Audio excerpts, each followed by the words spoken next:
I think in technological developments, it's really interesting in Brazil, which is where I work, that they've recently released some papers around biotechnology and the bioeconomy. And the thesis of this paper was that they kind of missed out on the digital revolution, and that Brazil in particular, but a number of the emerging powers, could be at the front of the biotechnology revolution. So I think that's a real opportunity, especially in a country like Brazil with such great natural resources, as many of the emerging powers have. Are they the same for the established economies? Absolutely. It's where money's going to be made, where knowledge is coming from, where problems are going to be solved.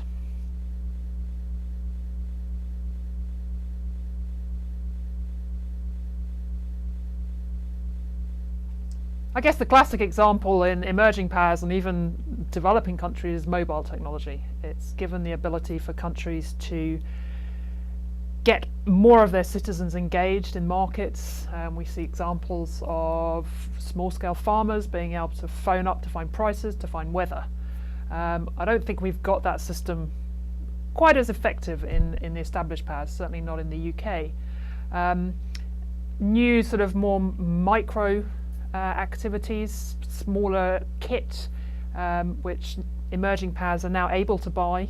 UK, US may have trouble justifying replacing kit. It opens up science access.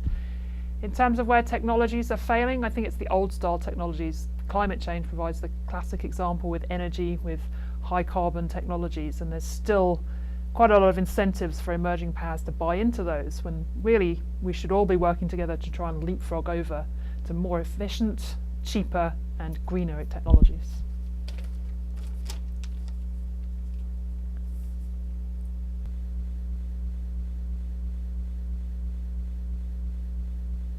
That's a really interesting question and gets to the heart of so many different issues.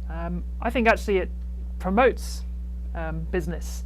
If you can exchange ideas, to be innovative, you need to be looking at new ideas, learning from new situations. You need disruptive technologies.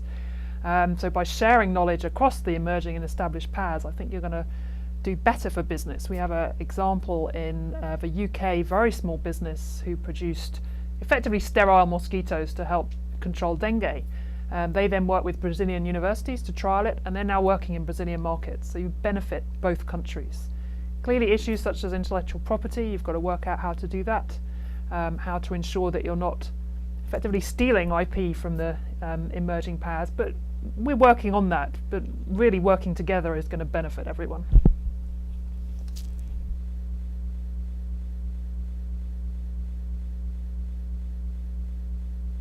I really think cities and regions are where it's at. Often they're a lot more flexible and a lot more mobile. They really deal with the problems on the ground. Again, we see where I work in Brazil that the state level, they have massively increasing funding budgets for science, and a lot easier to access. At the federal level, you have more bureaucracy, and they would be the first to admit that. Also, you've got smaller groups of people, you've got different mix of people, they can work often across areas a lot more effectively than at ministry level or federal level, national university level, where you have your traditional silos. We've seen things such as the C40 initiatives on climate change, bringing together cities to really look at practical solutions. So I really think we should be focusing a lot on cities and regions.